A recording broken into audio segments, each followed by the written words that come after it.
అందరికీ నమస్కారం।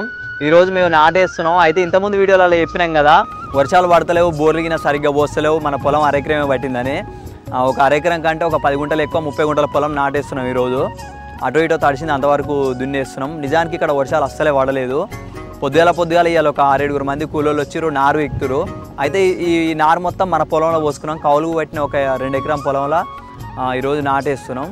మన పొలం తర్వాత దుందాం అనుకున్నాం। మొత్తం మన 2 మోటార్లు కౌలుకు పట్టిన వాళ్ళ పొలం, అన్న వాళ్ళ పొలం మోటార్ కింద అన్నీ ఒక దగ్గర వేసి 3 మోటార్లు ఒక దగ్గర వేస్తే 3 మళ్ళీ పట్టినాయి అన్న। నిజంగా బాధాకరమైన విషయం। ఎందుకనంటే లాస్ట్ ఇయర్ ఈ టైం వరకు ఇంతో అంత వానలు పడ్డాయి, కానీ ఇప్పటికి నెల అవుతుంది అసలు వర్షాలు పడ్డదే లేదు। ఏది మృగశిర కార్తీ నాడు పడ్డది, మళ్ళీ వానలు పడలేదు। నెల రోజుల కింద నుంచే, మే ఎండింగ్ నుంచే పోయినసారి కానీ మిగతా టైంలో మస్తు వర్షాలు పడ్డాయి, కానీ ఇప్పుడు పడలేదు। ఎందుకో ఈ సంవత్సరం కొంచెం ఘోరంగా ఉంది పరిస్థితి। చూద్దాం ఎప్పటివరకు ఇట్లుంటుందో। ఈ రోజుగిన రోజు కనబడుతూనే ఉంది మేఘాలు। ప్రజెంట్ ఇప్పుడుగిన మేఘాలు ఉన్నాయి, మబ్బులు గట్టిగా ఉన్నాయి, కానీ వాన అయితే పడతలేదు।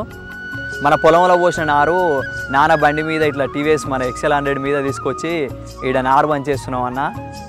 ఈ XL100 బండ్లు ఎట్లుంటాయంటే నిజంగా పొలం కాడికి మంచిగా బరాబర్ గట్టిగా పనిచేస్తాయి।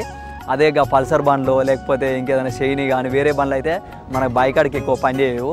ఇవి అయితే ఎట్లా కొట్టినా ఎర్రిమూరి ఎట్లా తీసుకొచ్చి మూరాల మించి అటు ఇటు మందు బస్తాలు అవి మస్తుగా వాడుతుంటారు కదా, ఎట్లా వాడినా గిన పని చేస్తాయి।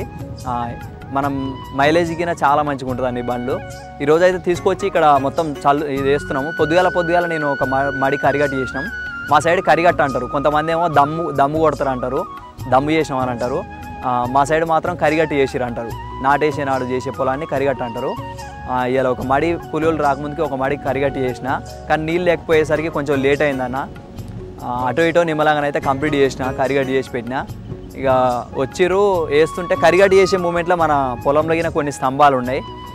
ఎవరన్నా మీ పొలంలో గిన స్తంభాలు ఉంటే కొంచెం చాలా డేంజర్ అవి, జాగ్రత్తగా కల్టివేటర్ మనం దున్నేటప్పుడు కల్టివేటర్ కానీ విల్సులు కానీ ఆ సపోర్ట్ వైర్కు పోల్ సపోర్ట్ వైర్ కానీ పోలుకు తాకినప్పుడు గట్టినే కింద పడే అవకాశం ఉంటుంది। మనం స్తంభం కాడి పోయినప్పుడు సపోర్ట్ వైర్ కాడి పోయినప్పుడు కొంచెం జాగ్రత్తగా చూసుకుంటూ నడుపుకోవాలి। ఆ వీడియో నచ్చినట్లయితే లైక్ చేయండి అన్న। మరిన్ని ఇలాంటి విషయాలకు మన ఛానల్ని సబ్స్క్రైబ్ చేసుకోరి। అండ్ లాస్ట్ వరకు వీడియో చూసినందుకు మీకు అందరికీ ధన్యవాదాలు।